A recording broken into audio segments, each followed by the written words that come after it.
విజయవాడలో డాక్టర్ సూర్యకుమారి మరణం కలకలం రేకెత్తించింది. ఆమె ఆత్మహత్య చేసుకుందా, హత్యకు గురైందా అన్న సస్పెన్షన్ కు తెరపడింది. నిన్న రాత్రి నిడమానూరు వద్ద కాలువలో మృతదేహాన్ని వెలికితీశారు. ఆమె బలవన్మరణం చెందిందని తేల్చారు పోలీసులు. కొన్ని రోజుల క్రితం విద్యాసాగర్ ఇంటికి వెళ్లిన సూర్యకుమారి ఆ రోజు రాత్రి విజయవాడ రైల్వేస్ కాలువ దగ్గర బైక్ పై వెళ్లింది. అదే సమయంలో పెట్రోల్ అయిపోవడంతో అక్కడే పార్క్ చేసింది. ఆ తర్వాత కాలువలోకి దూకి ఉంటుందని పోలీసులు భావిస్తున్నారు. అయితే మరణానికి ముందు చివరి గంట సమయంలో ఏం జరిగిందనే దానిపై సస్పెన్స్ కొనసాగుతోంది. పోస్ట్ మార్టం తర్వాత మృతదేహాన్ని కుటుంబ సభ్యులకు అప్పగించారు.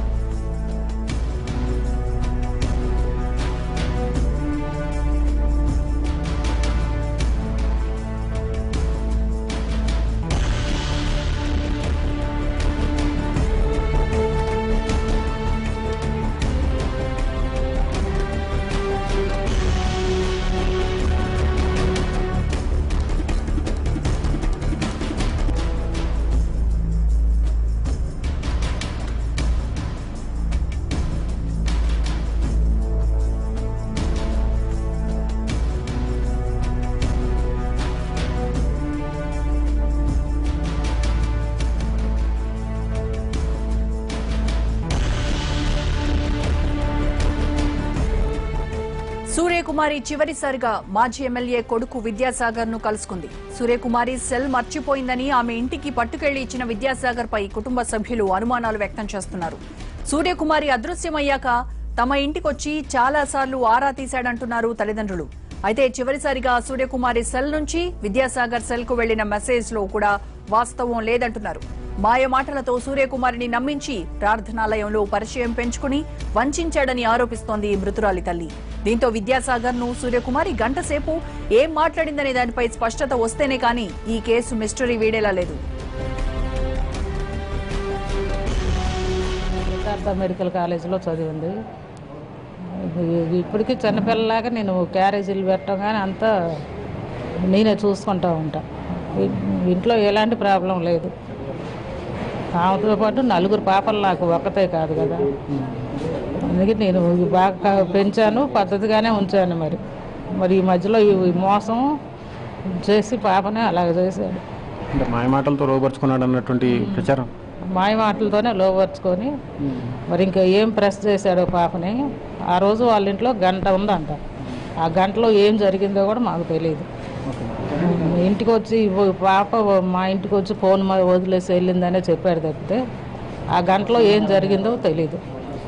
మాతో చెప్పడం 5 నిమిషాలే ఉందని చెప్పాడు. సీసీ కెమెరాల్లో చూస్తే గంట సేపు ఉంది అక్కడ. పెళ్ళి అవ్వలేదని చెప్పి మోసం చేశాడండి. తర్వాత తెలిసి మరి దాని మీద ఏమన్నా డ్రెస్ అయ్యి పాప ఏమన్నా మా ఇంటికి వెళ్ళి అడుగుదామని వెళ్ళిందో ఏం జరిగిందో తెలీదు.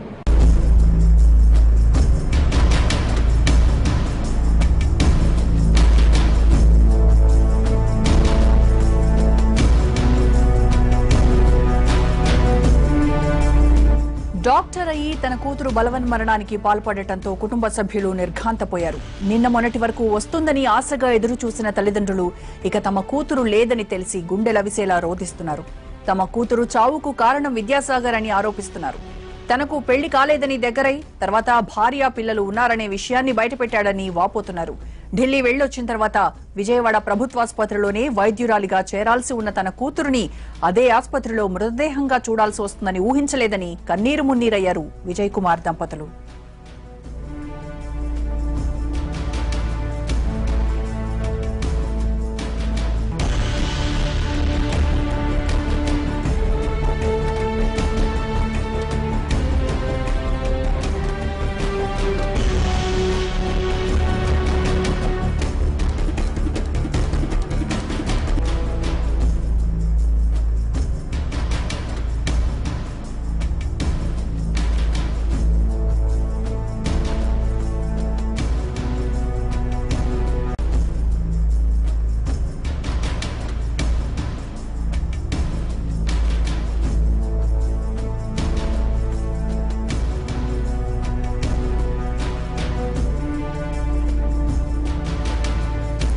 ఈ కేసులో విద్యాసాగర్ ను పోలీసులు అదుపులోకి తీసుకుని 4 రోజులు విచారించి వదిలేశారు. ఆ తర్వాత సూర్యకుమారి మృతదేహం కాలువలో కనిపించింది. దీంతో మృతురాలి కుటుంబీకుల ఫిర్యాదుతో విద్యాసాగర్ ను అరెస్ట్ చేశారు పోలీసులు.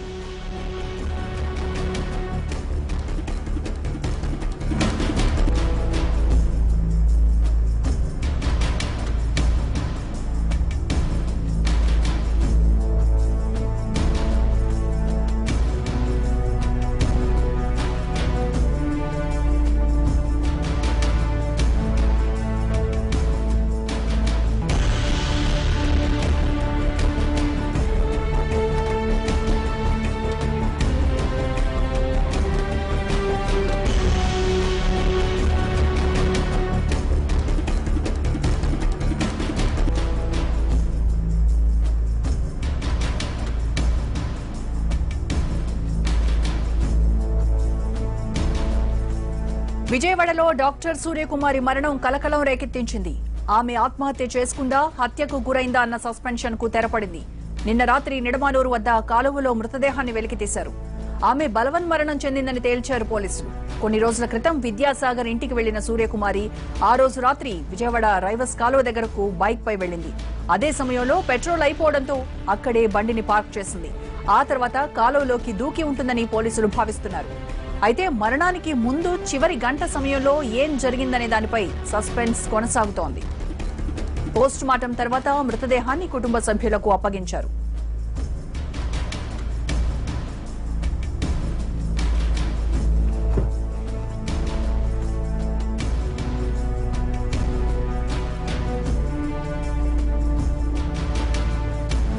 సూర్యకుమారి చివరిసారిగా మాజీ ఎమ్మెల్యే కొడుకు విద్యాసాగర్ ను కలుసుకుంది. సూర్యకుమారి సెల్ మర్చిపోయిందని ఆమె ఇంటికి పట్టుకెళ్లి ఇచ్చిన విద్యాసాగర్ పై కుటుంబ సభ్యులు అనుమానాలు వ్యక్తం చేస్తున్నారు. సూర్యకుమారి అదృశ్యమయ్యాక తమ ఇంటికొచ్చి చాలాసార్లు ఆరా తీశాడంటున్నారు తల్లిదండ్రులు. అయితే చివరిసారిగా సూర్యకుమారి సెల్ నుంచి విద్యాసాగర్ సెల్ కు వెళ్లిన మెసేజ్ లో కూడా వాస్తవం లేదంటున్నారు. మాయ మాటలతో సూర్యకుమారిని నమ్మించి ప్రార్థనాలయంలో పరిచయం పెంచుకుని వంచాడని ఆరోపిస్తోంది మృతురాలి తల్లి. దీంతో విద్యాసాగర్ ను సూర్యకుమారి గంటసేపు ఏం మాట్లాడిందనే దానిపై స్పష్టత వస్తేనే కానీ ఈ కేసు మిస్టరీ వీడేలా లేదు.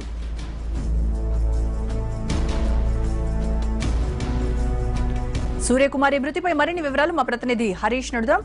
హరీష్, ఈ కేసులో విద్యాసాగర్ అరెస్ట్ తర్వాత అసలు ఏం జరిగిందనే విషయాలు బయటకు వస్తాయంటారా?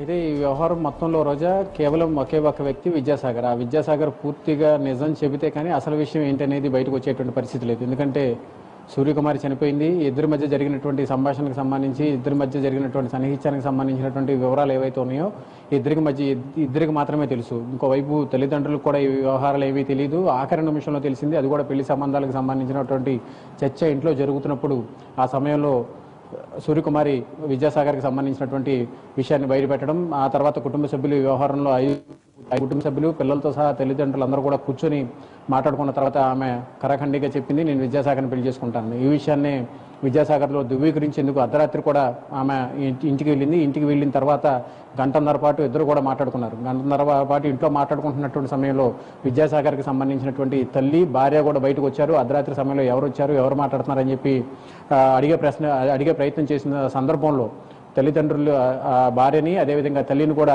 విద్యాసాగర్ లోపలికి పంపించేశారు. ఆ తర్వాత కొద్దిసేపటికి సూర్యకుమారి అక్కడి నుంచి వెళ్ళిపోయింది. అదే వెళ్ళిపోతున్నటువంటి సమయంలో సెల్ ఫోన్ని అక్కడే వదిలేసి వెళ్ళిపోవడం, చాలా కోపంతో వెళ్ళిపోయింది అన్నటువంటి ఒక ప్రాథమికమైనటువంటి సమాచారం అయితే అందుతుంది. ఇద్దరి మధ్య జరిగినటువంటి సంభాషణ ఏదైతే ఉందో ఆ సంభాషణ పెళ్లికి సంబంధించినటువంటి వ్యవహారం. ఒకవైపు సూర్యకుమారి ఇంట్లో పెళ్లి సంబంధాలు చూస్తున్నారని చెప్పి ఆమె విద్యాసాగర్ వద్ద ప్రస్తావించడం, విద్యాసాగర్ ఆ విషయాన్ని చాలా లైట్ తీసుకోవడం, 5 సంవత్సరాలుగా కలిసి తిరుగుతున్నప్పటికీ కూడా అతను ఆఖరి నిమిషంలో పెళ్లి సంబంధానికి సంబంధించినటువంటి విషయం బయటపెట్టిన సందర్భంలో పెళ్లి చేసుకోవాలన్నటువంటి ఒక నిర్లక్ష్యమైనటువంటి ధోరణిలో వ్యవహరించారు. అదే ఆమె మనస్తాపానికి కారణమైంది. 5 సంవత్సరాలుగా నమ్మినటువంటి వ్యక్తి ఏదో విధంగా పెళ్లి చేసుకుంటాడు, ఉన్నటువంటి భార్య అదేవిధంగా బిడ్డలు ఉన్నారని చెప్పి తెలిసినప్పటికీ కూడా అతనితో సన్నిహిత సంబంధాలు జరిపింది.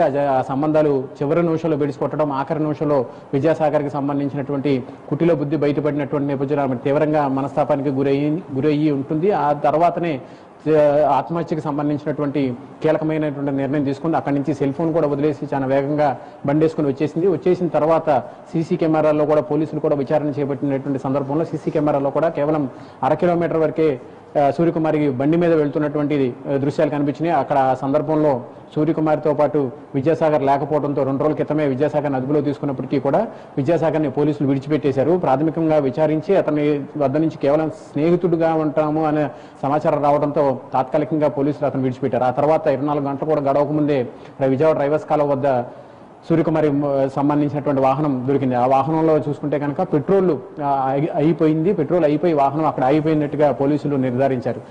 వాహనాన్ని ఎప్పుడైతే ఇద్దరి మధ్య డిస్కషన్ జరిగిన తర్వాత ఆమె అర్ధరాత్రి పూట వేగంగా బండేసుకుని వచ్చేయటం, ఫోన్ కూడా అతని దగ్గర వదిలేసి వచ్చేసిన సందర్భంలో పెట్రోల్ అయిపోయింది. పెట్రోల్ అయిపోయిన తర్వాత కాలువ దగ్గరికి వచ్చిన తర్వాత కాలువ వద్ద వాహనాన్ని పార్క్ చేసి నదిలో కాలువలో దూకిందన్నటువంటి ఒక ప్రాథమికమైనటువంటి నిర్ధారణకు వచ్చారు.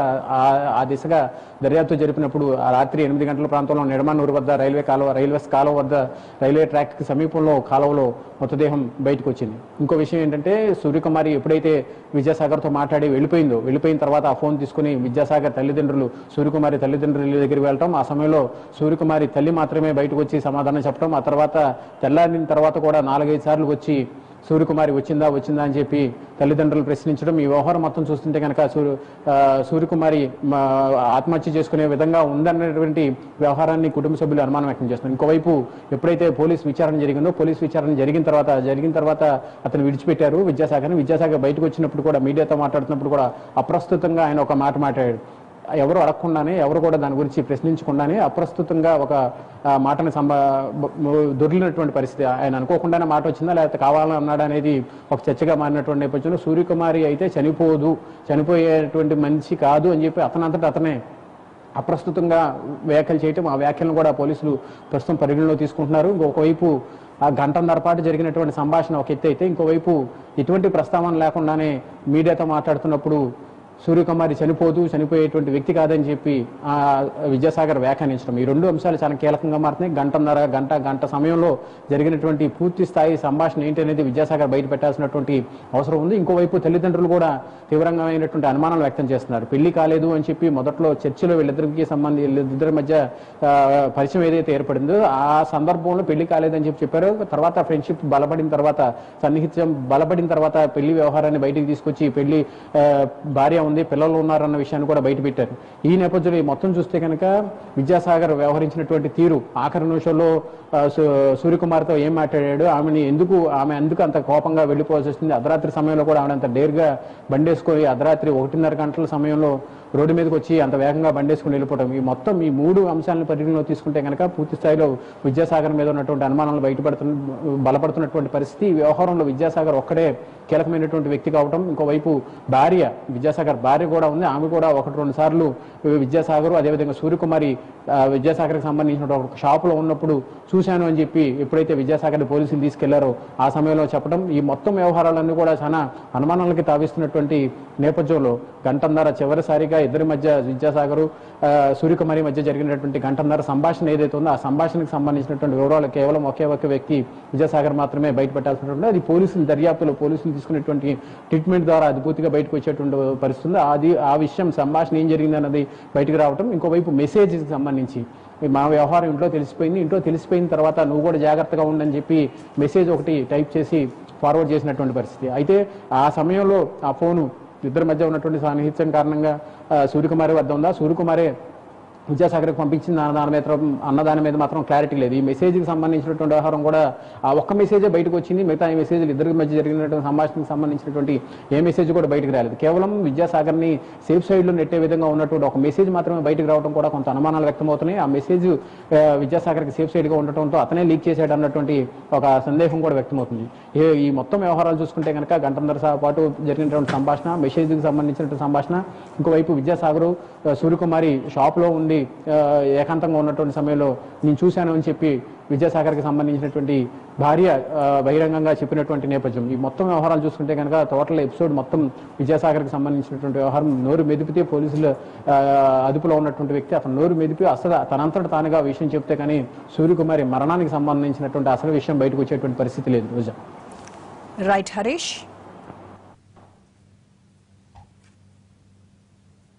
ఇంట్లో కొట్టుమిట్టాడుతుంటే అతను ఇంటికి వచ్చి పాప సెల్ ఫోన్ అతను ఇచ్చాడు. ఆ సెల్ ఫోన్ వెనక రహస్యం ఏముందనేది వేరు. 3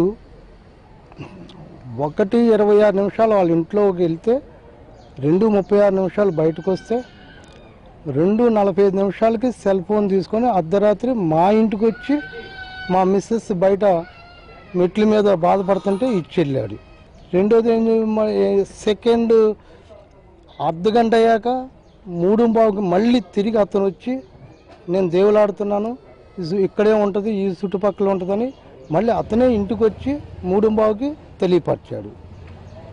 దాంతో మేము కంగారయ్యి మేము బయట రోడ్ల మీద పడి మేము దేవులాడుకున్న సమయంలో మళ్ళీ తిరిగి 4 గంటలకి ఆ అర్ధరాత్రి అతనే మళ్ళీ ఇంటికి వచ్చి రోడ్డు మీద చూసుకొని మా ఇంటి దగ్గర వెళ్ళాడు. మొత్తం ఆ రోజు 1:30 నుంచి 4:30 వరకు పాపని వాళ్ళ ఇంట్లో కానీ వాళ్ళ పేరెంట్స్ కానీ వాళ్ళ మిస్సెస్ కానీ అక్కడే జరిగింది. అంత కరెక్ట్గా ఎవిడెన్స్ ఉంది కాబట్టి అతని మీద ఆరోపణ చేయడం జరిగింది. ఏదో ఆ పాప ఆయన మీదే ప్రేమ ఉంది, ఈ ప్రపంచంలో ఇంకా పురుషుడు లేడు, ఆయమని చూసి ఈ పాప ఆల్రెడీ మీకు తెలిసిందే medicine, government job, regular, Vijayawada Krishna జిల్లా ఎక్కడే జాబ్ వచ్చింది, రేపు తీసుకొచ్చి విజయవాడ ఇదే హాస్పిటల్లో ఎక్కడే ఈ హాస్పిటల్లోనే ఈ మార్చిలో ఆమె డ్యూటీ చేయాల్సిన వచ్చిన.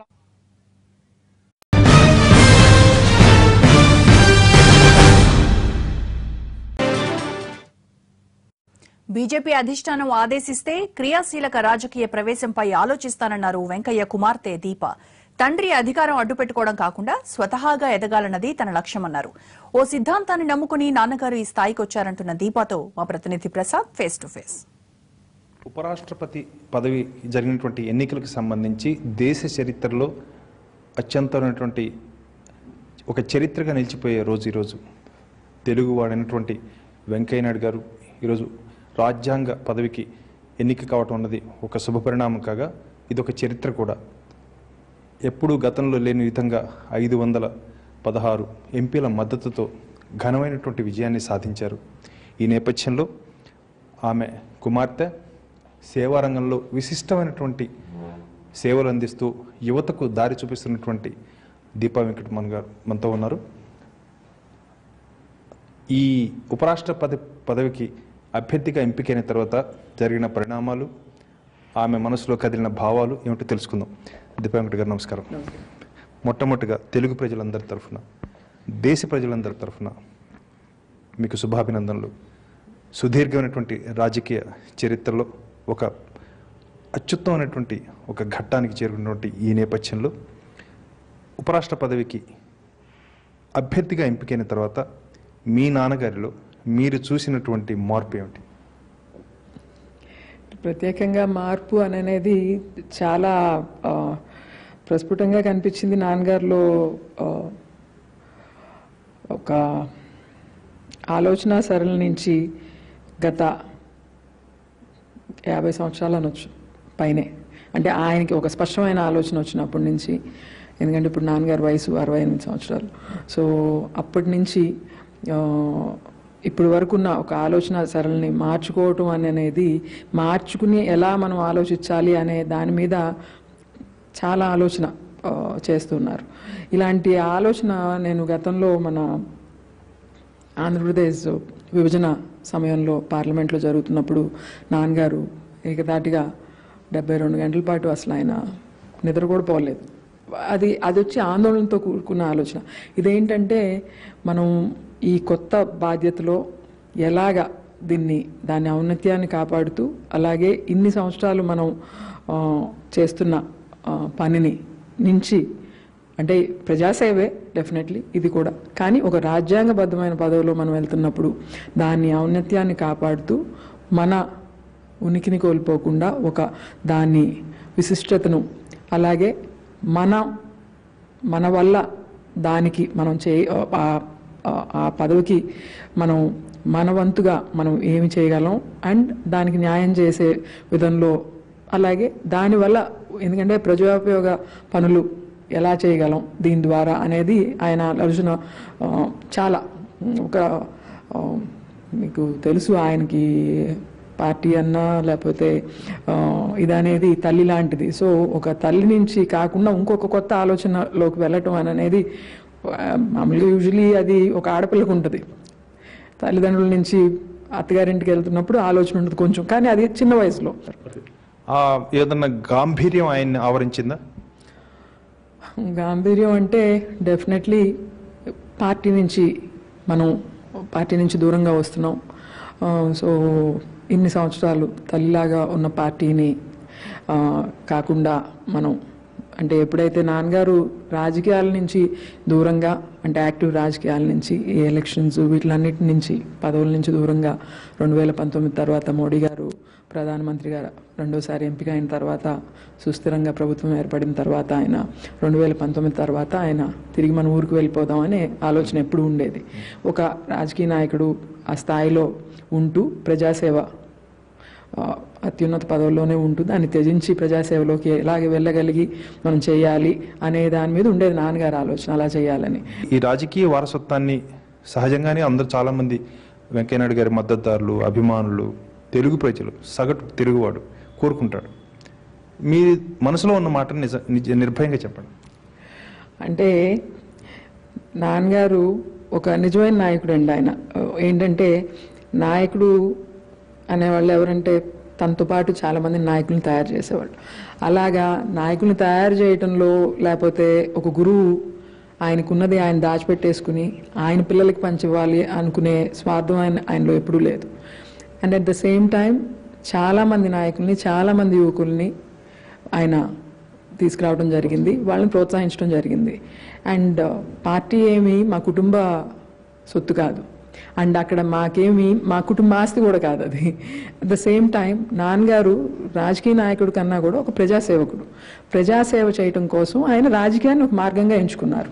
అండ్ ఆయన ఎంచుకున్నప్పటికీ ఇప్పటికీ చాలా మార్పు ఉంది రాజకీయంగా. అండ్ ఆయన వారసత్వంలో డెఫినెట్లీ ఆయన ప్రజాసేవ చేయటం అనేది రాజకీయంగా ద్వారానే కాదు, నాయకుడు అవ్వాలన్నా నాయకురాలు అవ్వాలన్నా వాళ్ళు ఎంచుకున్న రంగంలో సేవ చేసి మనం పైకి రావచ్చు అని నాయకత్వం వహించి మనం చేయొచ్చు అన్నదాన్ని స్వర్ణభారత్ ట్రస్ట్ స్థాపనతో 16 సంవత్సరాల నుంచి ప్రూవ్ చేస్తూనే వచ్చాం. మీరు మొత్తానికి మీరు ఎంచుకున్న మార్గంలో అనేకమైనటువంటి ఫలితాలు సాధించాలని కోరుకుంటూ ఎన్టీవీ ప్రేక్షకుల తరఫున ఉపరాష్ట్రపతిగా ఎన్నికైనటువంటి నాన్నగారికి మా శుభాభినందన తెలియజేస్తూ మరింత రాణించాలని ఆ పదవికి వన్నె తేవాలని కోరుకుంటున్నాం.